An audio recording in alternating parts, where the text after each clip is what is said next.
Well, I can't leave you today without touching on Lizz Wright, who Kente will be presenting on March 12th.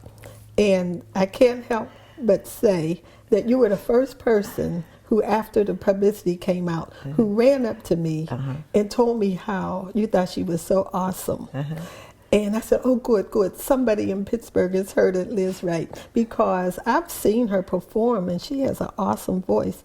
But, you know, sometimes I think it's just, I know Lizz Wright, but when you came up to me and said what you said, it meant a lot to me. So tell me, what do you like about Lizz Wright, and how did you come to be acquainted with her music? Well, actually, I like a lot about her first. I became acquainted with her several years ago, probably many years ago. A friend in Baltimore just was a Lizz Wright devotee, and she told me about her, and I listened. I could hear the voice, but it didn't connect with me. But I certainly appreciated the voice. So she was in the background all the time. I'm a reader of Downbeat. I still, after all these years, read it. And so I read Downbeat in the last couple of months, and there was Lizz Wright mentioned in there. So I said, there was two. One, she was on the cover, and one she got mentioned again in another. Yes. So that meant that, okay, she has something new. Let me check it out. And so I saw it, and I saw the articles, and I said, okay, I'll check it out. Freedom, oh my God. I listened to the one cut, and I wanted to go and live with her and cook whatever she needed me to do, as long as she would sing sometime. That's what she told me. No, that was fantastic what she did with that song. I was coming off of Gregory Porter, who is unique to me in his sound. I look back at artists who come in with their voice, not trying to sound like anybody else, like Cassandra Wilson when she stepped out. She didn't sound like nobody else. She came uniquely her. Gregory Porter came uniquely him. And then when I heard Lizz Wright, I thought, oh my God, listen, this, oh, she's powerful. The silky smoothness of a voice, but at the same time, the force of her voice. It is all smooth, but it's powerful. And I felt when listening to that Freedom song, that so this is finally what freedom means. I got it. So it is her sound that got me. And I think when I listen to her sound, and I've read just a little bit about her since I got that album, that she has matured a lot more than she did in those previous songs years ago when my friend told me about her.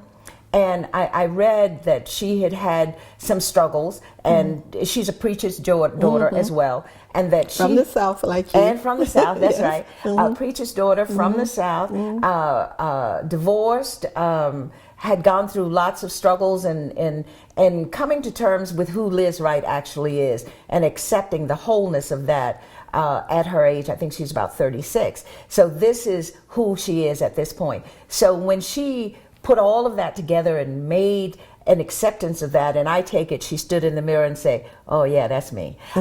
She put it in the song, and the songs were just powerful. I could not, it was like pineapple upside down cake, which I love, or sweet potato pie, which I totally crave all the time, a good sweet potato pie. Her songs, her voices are like that.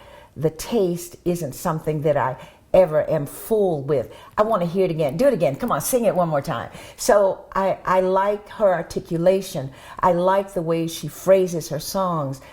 She's talking to me. In the Freedom song, she's talking to everybody, I feel, but at the same time, I don't know how she does it. I felt she was talking to me too, just me. She knew my name, of we've never met. So she's able, with the strength of her voice,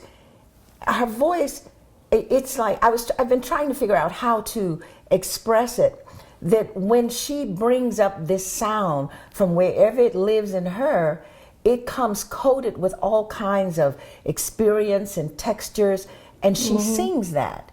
And so when I hear her sing that, it is a sound that I've not heard before. Same as she does a duo on this Freedom thing with Gregory Porter. And the two of them together, I thought, oh, come on, this is too good. So I felt when I heard him sing that he too, and I looked at him real strangely, trying to figure out, where does this sound come from? he opens his mouth the same way we all do, and so does Lizz Wright. But when they bring it up from a depth that I know nothing about, enclosed and encased in all kinds of textures and feelings and languages that I don't know how to speak, but they can sing it. And so it is. Yes, indeed. Oh, I think it's going to be a real treat for the Pittsburgh audience, because I don't ever recall her being here before. Her voice, to me, sounds somewhat like a Bernice Reagan without it's deep, comes up from some depth. And so for March 12th, we're really looking forward to it.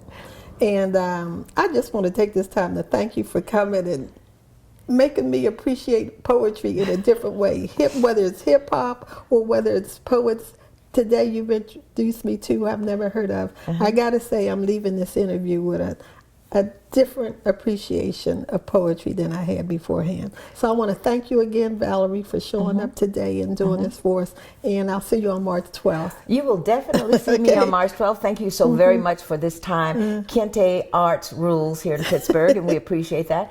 And I encourage everybody in Pittsburgh who likes good music, who want to hear creativity and artistry, to come and hear her, check her out. And she spans the age groups too. I mean, old folk can appreciate her, young people will love her.